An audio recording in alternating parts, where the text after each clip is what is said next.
para que não andeis mais como também os outros gentios andam na vaidade do seu sentido. Então, deixa eu só contextualizar. O apóstolo Paulo foi o apóstolo dos gentios, o pregador para os gentios. Vamos só esclarecer? Quem são os gentios? Essa palavra eu não conhecia antes de conhecer a Bíblia, mas depois ela se tornou mais clara e hoje é muito fácil de entender, pelo menos de uma forma muito simples, o que é um gentio. Gentio é todo ser humano que não é judeu. A grosso modo, se você for buscar essa informação em qualquer pesquisa, vai mostrar que gentio é todo aquele que não é da comunidade ou da descendência de Judá, ou não é hebreu, porque ao longo do tempo eram hebreus, passaram a ser o povo de Israel, e hoje são chamados de judeus, mas o Estado é de Israel. Então, quem não é desta nacionalidade é um gentio. Jesus, judeu, ele nasceu numa família judia, mãe e pai judeus, que cumpriam a lei. Inclusive, Jesus foi circuncidado ao 8º dia, e depois de 40 dias ele foi apresentado no templo, e depois seguiu todo o rito judaico com a família. Eles iam pelo menos 3 vezes por ano a Jerusalém. Vamos lembrar que Jesus nasceu em Belém, mas ele foi criado em Nazaré, que ele foi, praticamente desenvolveu toda a vida dele. Agora só um detalhe. Aonde que mais Jesus esteve com os apóstolos e com os discípulos? Na região de Cafarnaum, com homens que cheiravam peixe, né? Ele pegou homens improváveis ali, pessoas muito simples, extremamente simples. A maioria delas eram semi-analfabetos, mas eram pessoas que o próprio Criador escolheu e transformou esses homens em homens que iniciaram o trabalho da pregação do Evangelho como nunca nenhum de nós aqui chega perto disso. Jesus, então, um judeu, foi crescendo no conhecimento da palavra, até que ele inicia o ministério e ele faz aquilo que o Pai mandou. Veio para trazer salvação e ele realiza esta obra lá no Calvário. O apóstolo Paulo, depois disso, é que vai ter um encontro com Jesus e vai ser alcançado por essa graça. E Jesus diz para ele, olha que interessante o que Jesus falou para Paulo, lá no caminho de Damasco, tá? Olha que interessante. Vamos ver. Atos. E castigando-os muitas vezes por todas as sinagogas, os obriguei a blasfemar. E enfurecido demasiadamente contra eles, até nas cidades estranhas os persegui. Ele estava falando como que ele, Paulo, que era Saulo, que perseguia e assolava a igreja. Olha como é que ele fazia, ó. Ele fazia isso, ó. Não, peraí, volta. Ele fazia isso, ó. Castigando-os muitas vezes por todas as sinagogas, os obriguei a blasfemar, e enfurecido demasiadamente contra eles, até nas cidades estranhas os persegui. Olha como é que ele era. Enfurecido demasiadamente. Ele ia com raiva, com ódio, atrás dos cristãos, atrás das novas criaturas. Sobre o que, indo então a Damasco, com poder e comissão dos principais dos sacerdotes, ele pegou autorização para ir para Damasco. Eu vou lá em Damasco, vou acabar com aquele povo. Ao meio-dia, ó rei, vi no caminho uma luz do céu, que excedia todo o esplendor do sol, cuja claridade me envolveu a mim e aos que iam comigo. Que luz é esta? Eu sou a luz do mundo. Essa luz que excede a do sol. É uma luz que... Interessante que ele ficou meio que cego mesmo, né?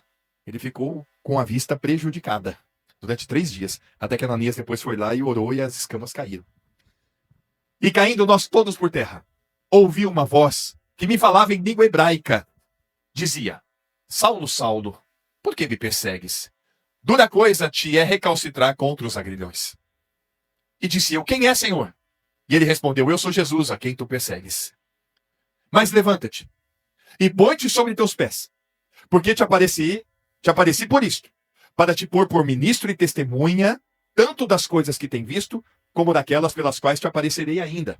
Então veja, Jesus falou isso para ele. Veja que no capítulo 9 não está detalhado isso. Então aqui, o próprio Paulo está dizendo de coisas que nem foram registradas lá atrás. Que ele provavelmente lembrou disso e falou, olha, foi mais profundo. E agora olha o que ele fala. Livrando-te deste povo e dos gentios a quem agora te envio. Paulo se tornou pregador para os não-judeus. Você vai pregar para eles, tá? E agora, olha o que Jesus falou para Paulo. Para lhe abrires os olhos e das trevas os converteres à luz e do poder de Satanás a Deus, a fim de que recebam a remissão dos pecados e sorte entre os santificados pela fé em mim. Então, olha aqui que a pregação do evangelho faz. É isto, ó. A pregação do evangelho abre os olhos espirituais. Aquele que estava morto espiritualmente, porque todos nascem assim. Quando o Senhor nos alcança com a graça, e através do novo nascimento a pessoa volta a enxergar, a ver. Aquele que não via, agora vê. E aí ele então é convertido das trevas para a luz, e aqui uma coisa interessante, do poder de Satanás a Deus. O próprio Jesus falou isso. Paulo, você vai pregar o evangelho, o novo nascimento. O novo nascimento tira uma pessoa das trevas e coloca ela na luz. Tira ela do poder de Satanás e coloca ela debaixo do poder de Deus. Olha que tremendo. Como é que Paulo recebeu isso de uma forma muito clara? Por isso que, olha que bonito agora. Voltando lá em Efésios 4:17. Não ande na vaidade como os outros gentios que não querem. Então, quem não quer Jesus, está tudo certo. Agora, o verso 18 aqui chama atenção. Olha como é que está de acordo. Entenebrecidos no entendimento. Todo aquele que está fora de Cristo está entenebrecido no entendimento. Separado da vida de Deus pela ignorância que há neles, pela dureza do seu coração. Duas coisas que traz registrada a palavra de Deus de quem está fora de Cristo. Quem está fora de Cristo está entenebrecido. Ou seja, ele está em trevas. Entenebrecido significa que ele está em trevas. E é importante a gente ter clareza sobre isso, né? Aquele que não nasceu de novo, ele não tem luz. Porque a luz é Jesus. Por isso que ele não consegue ver. Ele olha, ele percebe, mas não vê. Nós tivemos isso domingo aqui, né? Falando sobre isso. Às vezes estamos ouvindo. Nesse mesmo episódio, vocês lembram daqueles homens que estavam com Paulo lá no caminho de Damasco? Que eles ouviram, mas não viram nada. Não viram Jesus. Mas Paulo viu. Paulo viu. E é por isso que só o novo nascimento te faz ver. Ver Jesus. Hoje, nós podemos dizer aqui que nós vemos ele pela fé. Quer ver que bonito? Moisés também viu. Viu ele. Já viram isso? Hebreus, no capítulo 11, versos 24, 25 e 26. Deixa eu ver se é isso. Pela fé, Moisés, sendo já grande, recusou ser chamado filho da filha de Faraó, escolhendo antes ser maltratado com o povo de Deus, do que por um pouco de tempo ter o prazer que o pecado dá. O pecado dá prazer? Claro que sim. Está aqui escrito, não vou negar isso. Está aqui, ó. As coisas deste mundo. O diabo não pegou e falou, ofereceu para Jesus? Te dou todos os prazeres e riquezas deste mundo, se você se prostrar e me adorar. O mundo está cheio de prazeres aí. A gente tem que ter até cuidado. Quer ver um dos maiores prazeres que o homem pode ter? Um dos maiores que a gente tem. E a gente está relacionado com isso todo dia, toda hora. Comer. Comida. Comida dá prazer. A bebida dá prazer. Mas o dinheiro, ele pode proporcionar prazeres. Viajar não é bom? Ir a um restaurante não é bom? Ter coisas nesse mundo não é bom? Bom, claro que é. Isso é bacana. É. Só que a gente tem que lembrar que isso tudo passa. A vida do homem não consiste na abundância do que ele possui. O que adianta o homem ganhar o mundo inteiro e perder sua alma? Então a gente tem que lembrar. Cuidado com os prazeres deste mundo. Cuidado com os prazeres. Para que eles não dominem você. Para que nós tenhamos o nosso prazer voltado para aquilo que é correto. O prazer é te louvar. O prazer é estar nos átrios do Senhor. O prazer é viver na casa de Deus, onde flui o amor. E além disso, aonde que deve estar o nosso prazer? Como é que começa os salmos, meus amados? Bem-aventurado o varão que não anda segundo o conselho dos ímpios, não se detém no caminho dos pecadores e nem se assenta na roda dos escarnecedores. Mas antes, ele tem o seu prazer aonde? Na palavra de Deus. Na lei do Senhor. Nela medita dia e noite. Esse é o prazer correto. Isso não quer dizer que a gente não possa gozar das coisas que tem aqui. Claro que sim. Claro que sim. Quem não gosta de um bom churrasco? Eu gosto. Gosto, Amorim? Eu gosto. Então essas coisas dão prazer pra gente? Dão. Só que, pera, tudo no seu devido lugar. Da mesma maneira que eu agradeço a Deus por ter um churrasco, eu preciso agradecer a Deus quando tem só um arrozinho ali e pronto. Meu prazer, o meu verdadeiro prazer não está aí. A minha alegria não está aí. A minha alegria está no Senhor, o meu prazer está nele, o meu contentamento está nele. Tudo posso naquele que me fortalece. O Senhor é meu pastor e em nada ele me faltará. Olha como é que é diferente. Em nada ele vai me faltar. Eu posso passar até fome, que se ele está em mim, não vai faltar a força. Olha que interessante isso. Por isso que o apóstolo Paulo, tendo os olhos abertos, e só o novo nascimento abriu os olhos, é que ele pôde falar, olha, o homem está entenebrecido por duas coisas. Ele está separado da vida de Deus pela ignorância e pela dureza do coração. A dureza do coração, ela vem com todos. A ignorância também. Mas a ignorância tem um outro aspecto. A dureza de coração, todo ser humano nasce com isso. Ele nasce morto, em trevas, coração duro. Mas quando fala pela ignorância que há neles, a ignorância não é uma questão de uma pessoa ignorante, que às vezes a gente pode atribuir isso a uma pessoa que ela é meio burrinha, né? É até ruim falar isso, né? Ou era uma pessoa que não sabe nada. Não. A palavra também pode ser usado, ignorante é aquele que ignora. Eu não quero saber disso. Então, a dureza do coração faz com que algumas pessoas se tornem também ignorantes nisso. Eu não quero isso. Para mim tá bom do jeito que está. Eu aprendi, eu vivo do jeito que eu quero, tá tudo certo. Deus respeita todo mundo. Mas tem que ter atenção. Porque aqueles que ignorarem o Senhor e não quiserem o Senhor, quando chegar a hora, aí não tem como retroceder. Por isso que tem um texto que fala que toda língua confessará ao Senhor. Todo joelho se dobrará diante dele no último dia. Não é a hora certa de fazer isso. A hora de confessar o Senhor e dobrar seu joelho é agora. Porque agora, você fazendo isso, você vai clamar a Ele, Ele vai te abrir os olhos, te dando vida. Como Deus é maravilhoso, gente. Agora, vamos colocar os pingos nos is. O novo nascimento, gente, é um milagre. É um milagre. Eu já vi pessoas que tantas vezes ouviram. Não abre. É um mistério isso, é um mistério. Mas eu vou dizer a você uma coisa bíblica. Por isso que Jesus falou, quem tem sede, que venha a mim e beba. Quem quiser, beba de graça da água da vida. Então, aqueles que querem, buscai primeiro o reino de Deus e a sua justiça, as demais coisas serão acrescentadas. Outra coisa, Mateus 7, 8. Que é tremendo esse texto.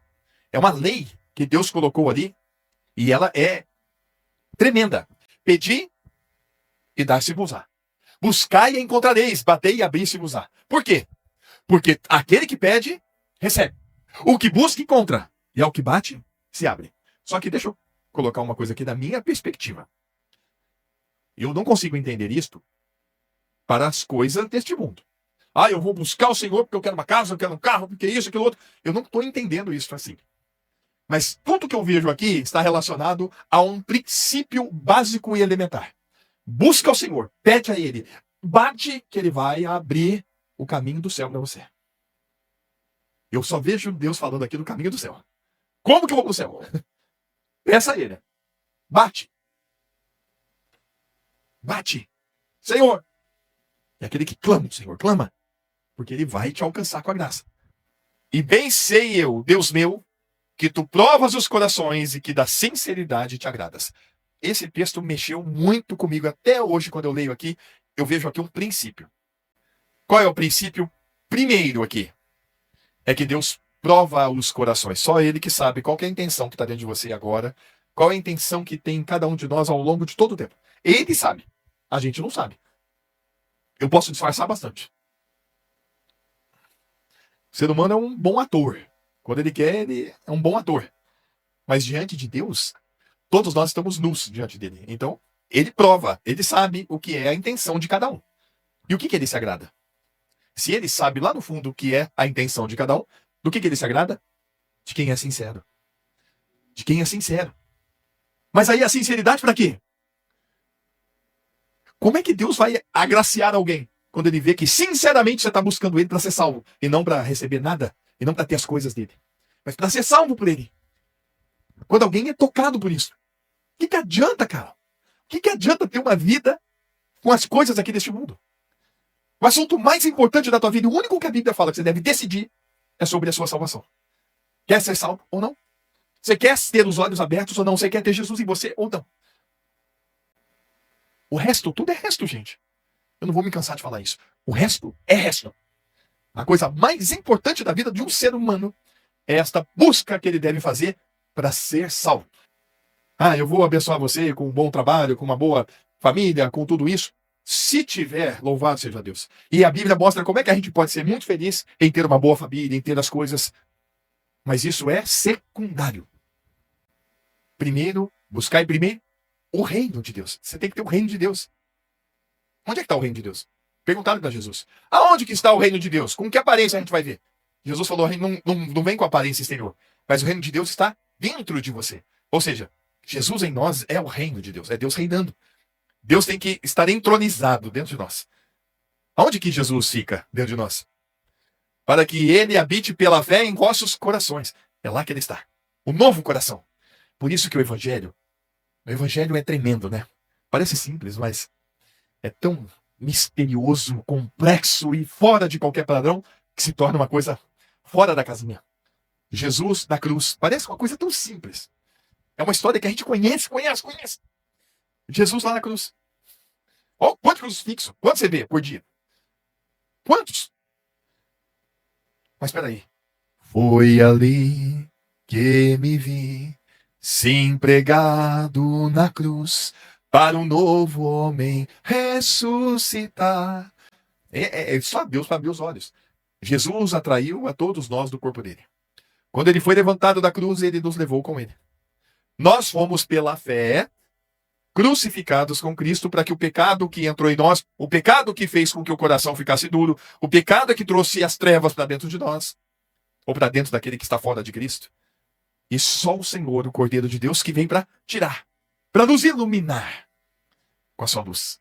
2 Coríntios 4, versículo 7. Não, perdão, versículo 6. Porque Deus, que disse que das trevas resplandece a luz, é quem resplandeceu em nossos corações para a iluminação do conhecimento da glória de Deus na face de Jesus Cristo. Aqui. Tremendo que é isso. Das trevas resplandece a luz. Por isso que ele veio aqui, ó. Ele veio no mundo de trevas. Ele veio aqui para nos levar com ele para a cruz. E quando nós cremos na nossa crucificação, na nossa morte, no nosso sepultamento com Cristo, ali o Senhor resolveu o problema do pecado que separava todo o homem de Deus. Separados da vida de Deus por causa do quê? Do coração duro. Mas vem da onde o coração duro? Do pecado. Da ignorância da graça de Deus. Ignorar a graça. O Senhor vem e nos leva para a luz. Das trevas resplandece a luz. Ele é quem nos iluminou.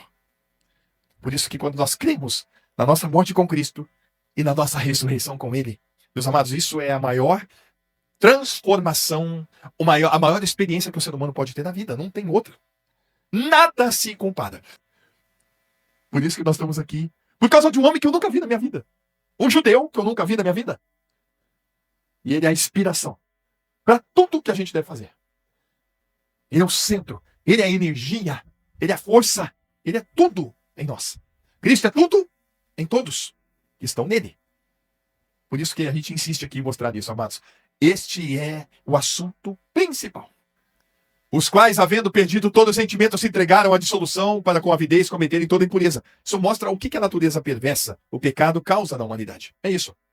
E aí o versículo 20. Mas vós não aprendeste assim a Cristo. Então ele está exortando a igreja que por algum momento poderia ter perdido um pouquinho. Opa, vocês não aprenderam assim não. Presta atenção. Quanto se é que tendes ouvido e nele fostes ensinados como está a verdade em Jesus. E aí ele vai falar assim, ó. Olha que tremendo. Que quanto ao trato passado, vos despojeis do velho homem, que se corrompe pelas concupiscências do engano. E vos renoveis no espírito do vosso sentido. E vos revistais do novo homem, que segundo Deus é criado em verdadeira justiça e santidade. O que está falando aqui, gente? Ó, precisa despojar. O cego do caminho de Jericó é interessante, né? Ele estava sentado lá e sabia que Jesus ia passar e começou a gritar. Jesus, filho de Davi! Jesus, filho de Davi! E, fica quieto aí, ó. Jesus, filho de Davi! Aí que ele gritou mais alto. E Jesus manda chamar ele. Gauss. Depois foram para Jericó. E saindo ele de Jericó com seus discípulos, e uma grande multidão, Bartimeu, o cego, filho de Timeu, estava sentado junto ao caminho, mendigando. E ouvindo que era Jesus de Nazaré, começou a clamar e a dizer, Jesus, filho de Davi, tem misericórdia de mim. Clamar não é tão baixinho que nem eu estou fazendo aqui, não. Ele começou a clamar mesmo. E muitos o repreendiam para que se calasse. Mas ele clamava cada vez mais. Jesus, filho de Davi, tem misericórdia de mim. E Jesus, parando, disse que o chamassem. E chamaram o cego, dizendo-lhe, tem bom ânimo, levanta-te, que ele te chama. E agora, olha, é um detalhe, tá? E ele, lançando de si a sua capa, levantou-se e foi ter com Jesus. Esse detalhe aqui sempre me chamou a atenção. Ele deveria ter uma capa, um sobretudo, alguma coisa ali, porque a região de Jerusalém, muitos meses é frio. Mas sempre que eu penso isso, eu vejo assim, por que ele deixou a capa? E para mim, o que significa isto? que está muito atrelado ao que vemos, despojando-vos do velho homem. Ele deixou para trás a segurança que ele tinha na vida dele ali de mendigo, naquela vidinha que ele tinha. Ele deixou pra trás. Ele tirou a segurança. Talvez aquela capa desse uma segurança para ele, do abrigo, do frio, das intempéries. E cada um de nós, eu acredito que um dia lançou também a sua capa embora. Tem que ter lançado, cara, porque senão não tem nova vida. Não tem nova vida. E a capa aí de cada um pode ser, né, a tradição, sei lá, qualquer coisa que pudesse estar impedindo você de crer. Eu não sei. A história de cada um é de cada um. A porta é estreita e só entra quando você deixa tudo para trás. E aqui o cego foi assim. Ele levantou e deixou a capa dele e foi lá. Senhor, Senhor. Ele foi. Então, o entenebrecido aí, é só ele clamar ao Senhor para que tenha luz. E vamos encerrar aqui. Efésios capítulo 5, verso 14. É um apego ali, né? É um apelo, perdão. Pelo que diz: desperta, ó tu que dormes. Levanta-te dentre os mortos. E Cristo te...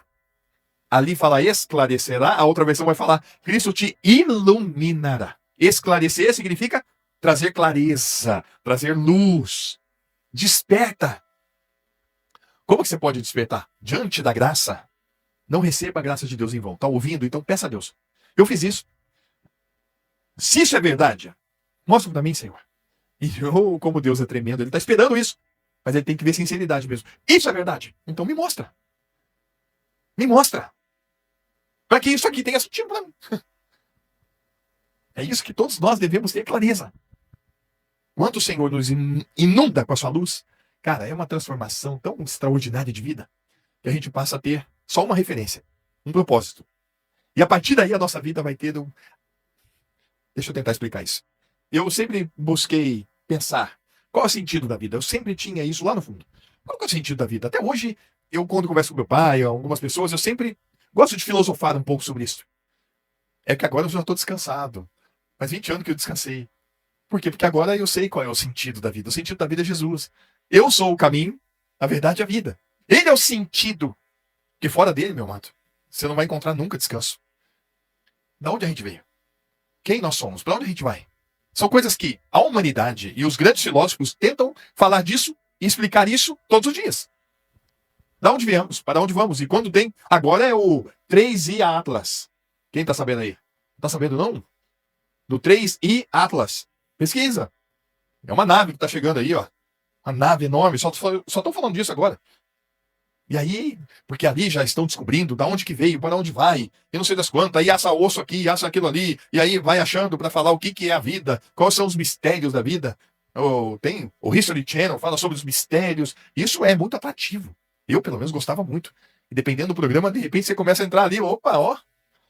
Fala, meu amado, é tão simples. A gente veio do pó. Deus fez Adão. Nós viemos dele. E nós vamos inevitavelmente morrer e vamos entrar na eternidade. Essa história simples. Aqui é um sopro. Aliás, a vida é um sopro. O problema é lá. E se você não acreditar naquilo que está escrito, o que está relatado é que aquele que não nasceu de novo não entra no céu. O céu é tão real quanto o ar que a gente respira aqui. E o inferno também é tão real quanto a gente está respirando aqui. Aliás, tem muitos agora no céu e no inferno. Para onde irei? Para onde irei?